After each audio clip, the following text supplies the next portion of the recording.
Bienvenidos a una clase más de la materia de Matemáticas 4. En esta ocasión comenzaremos nuestro estudio de las funciones de grado 3 y superior. Así es que, iniciamos.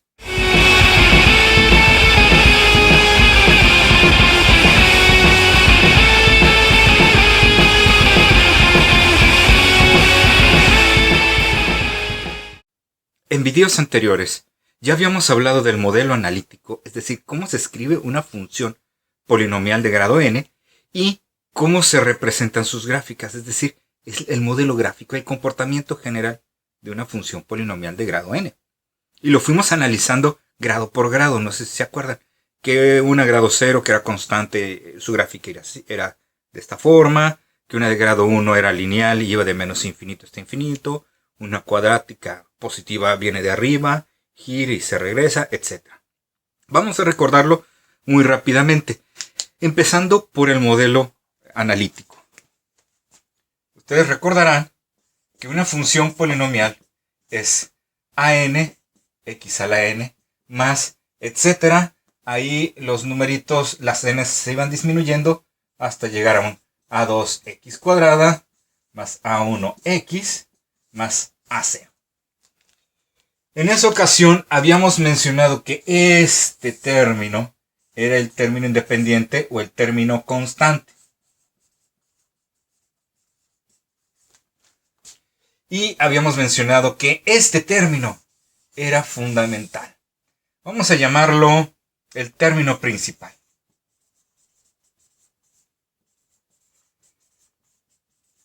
¿Por qué es el término principal? Porque contiene el grado de la función polinomial y contiene el coeficiente principal.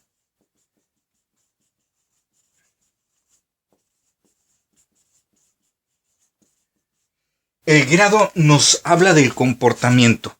¿Cuántas curvas va a tener?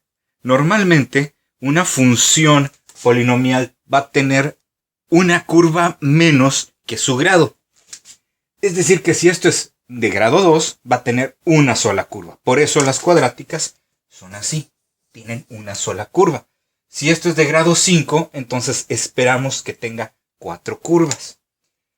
El coeficiente principal lo que nos dice es en dónde inicia y en dónde termina la función. Eso significa que vamos a tener dos comportamientos principales, dependiendo si el grado es par o impar. Y para cada caso tendremos otros dos comportamientos dependiendo del signo del coeficiente principal. ¿Cómo es eso? Muy sencillo. El grado. ¿Sí? El grado puede ser de dos formas. Puede ser un grado par o puede ser un grado impar. Cada grado, par e impar, gracias al coeficiente, hace que mi función sea negativa o positiva. Entonces,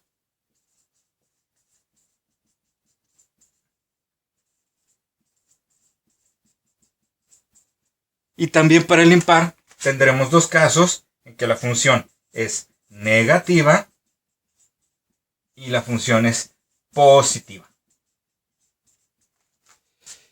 Bueno, ¿y eso qué tiene que ver? Ok. Pensando en una línea recta. Una línea recta. Una línea recta sería de grado impar. Y es positiva cuando mi gráfica va hacia arriba. Va a ser negativa cuando vaya hacia abajo. Y si no es una línea recta, si es una función cúbica, va a tener a grandes rasgos el mismo comportamiento. Negativa va a iniciar arriba, va a hacer unas curvas aquí y va a bajar. Si es positiva, es decir, si esto es un 2, es un 1, pero es positivo, entonces iniciará abajo, hará alguna serie de curvas y sigue hacia arriba. Esto me dice, por lo tanto, que las impares van a tener un rango que va a ir desde menos infinito hasta más infinito. Es decir, va a recorrer todo el eje de las Y, desde abajo hasta arriba. A diferencia de las pares, pensemos en una cuadrática. Una cuadrática negativa va a ser esto. Una cuadrática positiva va a ser esto.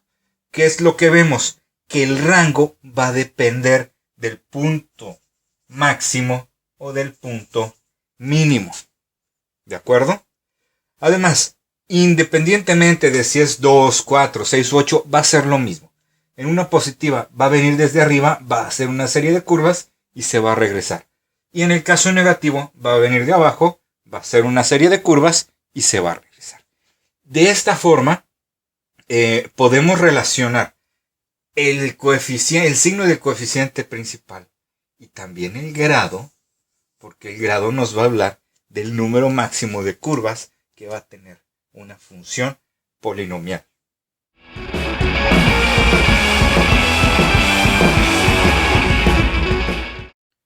¿Cómo vamos a analizar una función polinomial? Bueno, siempre vamos a partir de su expresión analítica.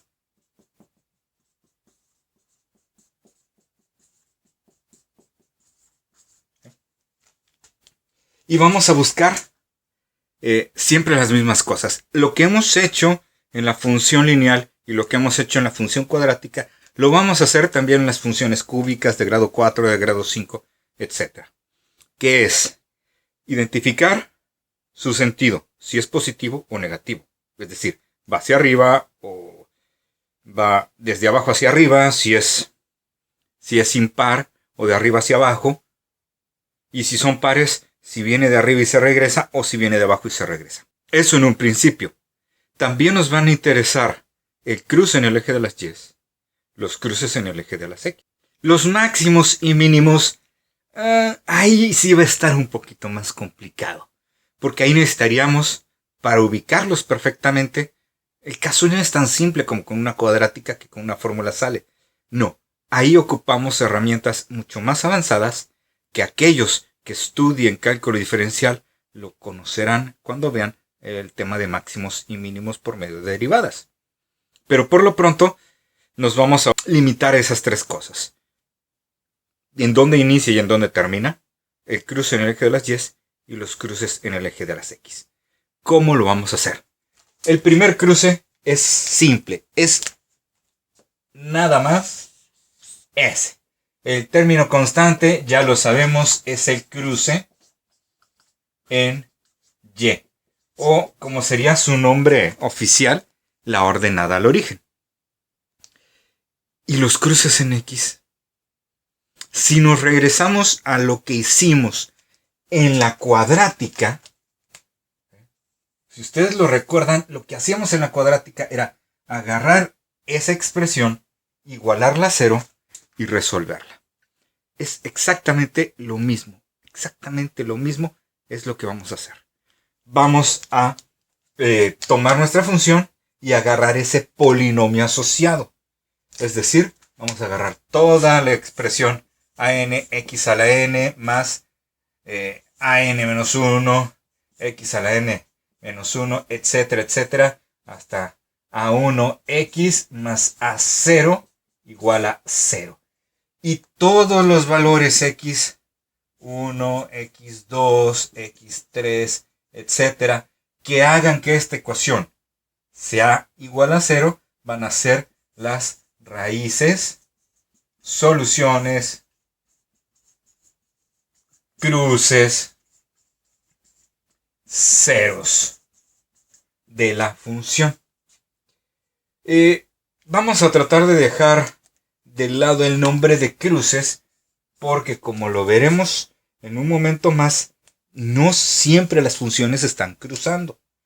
Sí permaneceremos con el nombre de raíces, soluciones o ceros de la función. De hecho, el nombre cero lo vamos a utilizar ahorita en un momento más que empecemos a ver los teoremas en los que nos basamos para hacer nuestro estudio. Y para tomar inspiración, Vamos a resolver una ecuación de segundo grado. Es decir, vamos a tomar una función cuadrática y vamos a estandarizar lo que vamos a hacer de ahí para enfrente en las funciones de grado 3 o superior.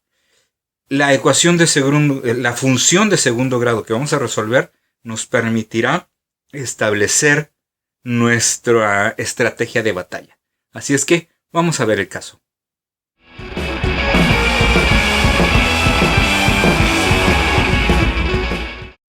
Tenemos aquí una función cuadrática y ya sé que vamos a empezar a estudiar funciones de grado 3 o superior, pero a partir de esto vamos a ver qué es lo que vamos a hacer con las funciones de grado 3 o superior. Es decir, vamos a generalizar este estudio. Entonces, empecemos por trabajar con el polinomio asociado a esta función. Entonces,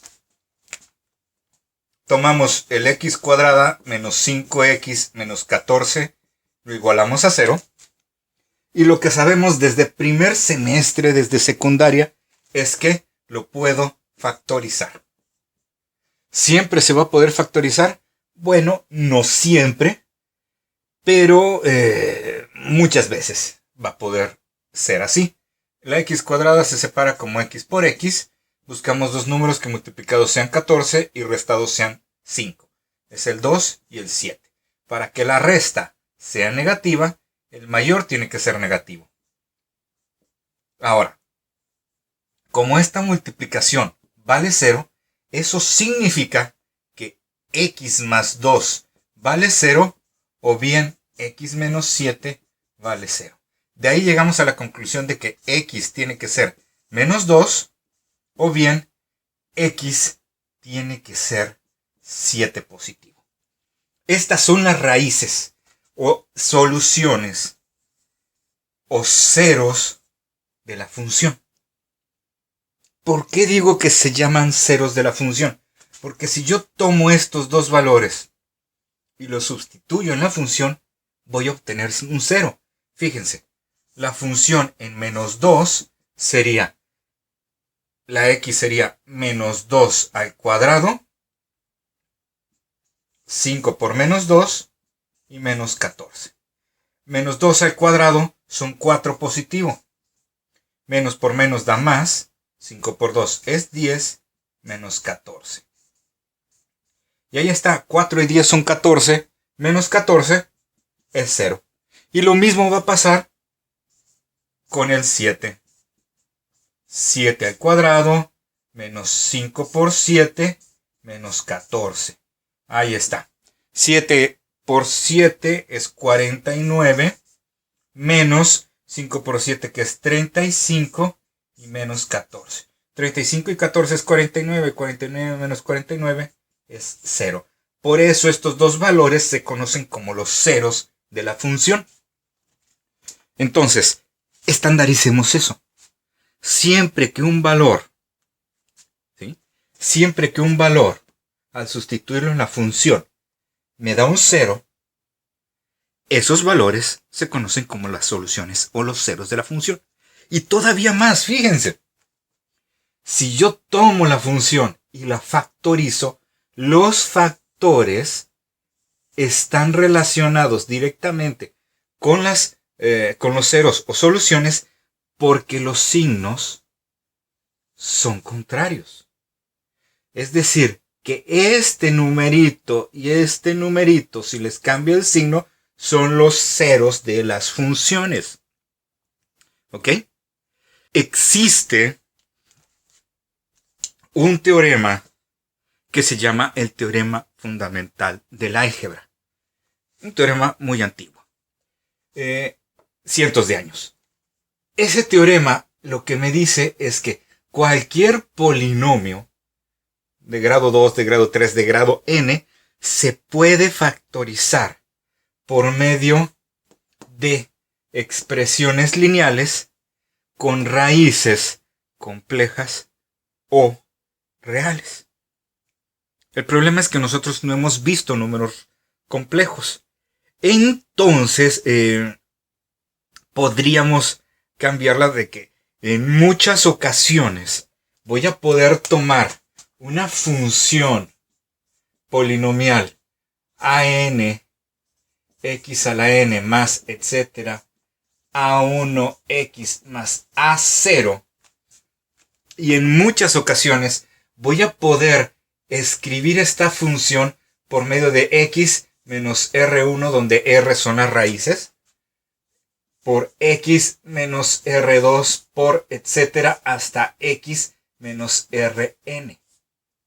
Es decir, voy a poder hacer una factorización lineal. De hecho, esa simplificación del teorema fundamental del álgebra se conoce como el teorema de la factorización lineal. En muchas ocasiones, estas funciones polinomiales y los polinomios asociados van a poder factorizarse por medio de ¿cuántos paréntesis? N paréntesis. Con n raíces para cada paréntesis, ¿no? Un paréntesis con R1, un paréntesis con R2, un paréntesis con R3, etc. hasta Rn. Es decir, voy a poder igualar a 0 esta función, voy a poder factorizarla y por lo tanto voy a poder sacar de ahí, cambiándole de signos a estos términos no comunes, y de ahí obtener las raíces R1, R2, etc. hasta Rn. Y se va a seguir cumpliendo lo mismo. Cada uno de estos va a ser un 0 de la función, porque f de R1 va a ser 0. F de R2 va a ser 0, etc. hasta f de Rn va a ser 0. Viceversa. Si yo tengo mi función, pero no tengo ni idea de cómo factorizarla, entonces me puedo ir probando a prueba y error, por eso es probando, qué valores hacen que la función me dé 0. Es decir, si yo no hubiera sabido cómo factorizar esto, yo me hubiera puesto a sustituir valores aquí en la x para ver en qué momento me da 0. Y en ese momento habré tenido una solución y yo sé que si tomo esta solución, le cambio de signo y la meto en un paréntesis junto con la x, entonces voy a obtener su factor. Cada uno de estos son los factores. Cada uno de esos son factores de esta función. Ahora bien, cuando digo el nombre factor, nos debe de resultar, nos debe de recordar una frase. El orden de los factores no altera el producto. ¿Qué significa eso? Que cada cosa que se multiplica es un factor. ¿De acuerdo? Entonces, cada uno de estos son factores. Vamos a darle la vuelta todavía a esto. ¿Cómo sé que un determinado paréntesis es un factor de este polinomio? Bueno, por medio de una división. ¿A qué? ¿Cómo? Ahí les va. Vamos a hacer esta... vamos a irnos por otro camino. ¿Sí? Pensemos únicamente en numeritos. ¿De acuerdo? Y estoy pensando en el número 30. ¿Sí? 30 lo puedo factorizar. Es decir, lo puedo escribir como la multiplicación de... Ahí les va. 2 por 15. Pero el 15 lo puedo escribir como 3 por 5. ¿Sí? 2 por 3 son 6. Por 5 son 30. 5 por 3 es 15. Por 2 son 30. 5 por 2 son 10. Por 3 es 30. Entonces el orden de los factores no altera el producto. Además, cada factor tiene la siguiente característica. Y es importante que la veamos porque de ahí vamos a partir para establecer una metodología. 30 entre 2, el 2 es un factor, es igual a 15. Es decir, que cuando yo tengo un número y lo divido entre uno de sus factores, la división va a ser exacta. Si yo divido el 30 entre 7, 30 entre 7 no es exacto. Me va a quedar un 4 punto y cacho. Entonces, el 7 no es un factor porque la división no es exacta.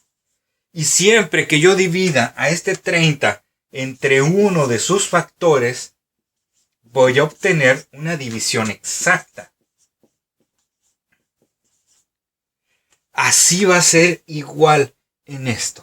Si yo tomo el x cuadrada menos 5 menos 14 y lo divido entre x más 2, mi división va a ser exacta. Si yo tomo este polinomio y lo divido entre un x menos r1 o el x menos r2 o el x menos rn, entonces, y si esa división me da exacta, entonces ese es un factor. Si no me da exacto, no es un factor. Aquí nos enfrentamos ante un problema. El programa de Matemáticas 1 no habla de divisiones algebraicas directas. Nos ayuda a simplificar fracciones. Sí, ¿cómo es eso?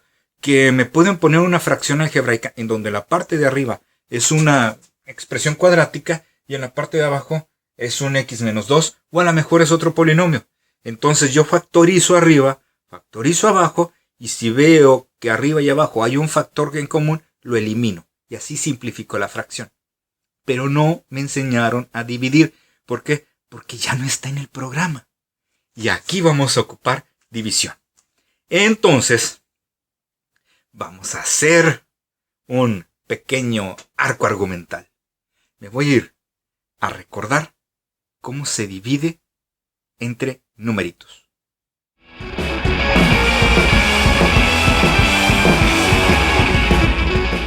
¿Saben una cosa? Acabo de ver el reloj y me doy cuenta de que este video quedaría demasiado largo si explico la división. Entonces, lo vamos a dejar para la segunda parte. Pero no me quiero ir sin antes hablarles del teorema del cero racional. ¿Qué significa el teorema del cero racional? Bueno, volvemos a nuestra función. F de x igual a nx a la n más etcétera a1x más a0. Y digamos que r es un cero de la función. ¿Es un cero o es una raíz? ¿Qué significa eso? Que si yo sustituyo la r en lugar de la x, mi polinomio, mi función polinomial va a dar 0. ¿Qué significa eso? Que si yo tomo el a n x a la n más etcétera a1x más a0, eso lo divido entre x menos r, esto va a ser otro polinomio de un grado menor. Un b n menos 1, x a la n menos 1, etcétera, b1x más b0. Es decir, que mi división va a ser exacta porque no va a tener ningún residuo. ¿Y quién es ese r? Bueno, el teorema, que se llama así, teorema del cero racional, nos dice que si este r es un cero o una raíz, entonces el r, este r, debe de ser de la forma P entre Q, donde P es un factor de A0, ¿sí? De este. Y Q es un factor de AN. Esto significa que si yo tomo todos los factores de A0 y de AN y los divido, los de A0 entre los de AN, todas esas posibles fracciones que me queden y números enteros entre esos pueden ser factores, es decir, pueden ser posibles y potenciales ceros de la función polinomial. ¿Cómo? Déjenme pongo una ecuación cuadrática. Ahí está. 12, de hecho menos 12, es mi término independiente. ¿Qué números dividen al 12? Bueno, al 12 lo dividen el 1, el 2, el 3, el 4, el 6 y el 12. ¿Quiénes dividen al 2? Bueno, no hay muchos, el 1 y el 2. Entonces, todas las posibles combinaciones de un número de estos entre un número de estos pueden ser posibles combinaciones que me den un 0. Por ejemplo, 4 entre 2. 4 entre 2 es 2. Y si yo sustituyo aquí f de 2, esto es un 2. Aunque no parezca, eso es un 2. 2 por 2 al cuadrado más 2 por 2 menos 12. 2 al cuadrado es 4 por 2 es 8. 2 por 2 es 4. 4 y 8 son 12. Menos 12 es un 0. ¿Se dan cuenta? Esta división me generó un 0. Eso significa que si yo tomo el 2x cuadrada más 2x menos 12 y lo divido entre x menos 2, esto va a ser un polinomio lineal. Va a ser no sé, A1x más A0. ¿Quiénes van a ser esos numeritos? Bueno, ya lo veremos cuando aprendamos a dividir. Esto es lo que vamos a hacer en un futuro video. Vamos a tener una función polinomial. Vamos a ver cuáles son los factores del 12, cuáles son los factores del 2, bueno, del A0, del AN. Vamos a generar todos los posibles numeritos candidatos y vamos a probar cada uno por medio de una división. Pero no va a ser una división algebraica normal. Va a ser una división simplificada, conocida como división sintética. Pero eso lo estaremos viendo en los próximos videos. Por lo pronto, nos vemos en la segunda parte de esta clase.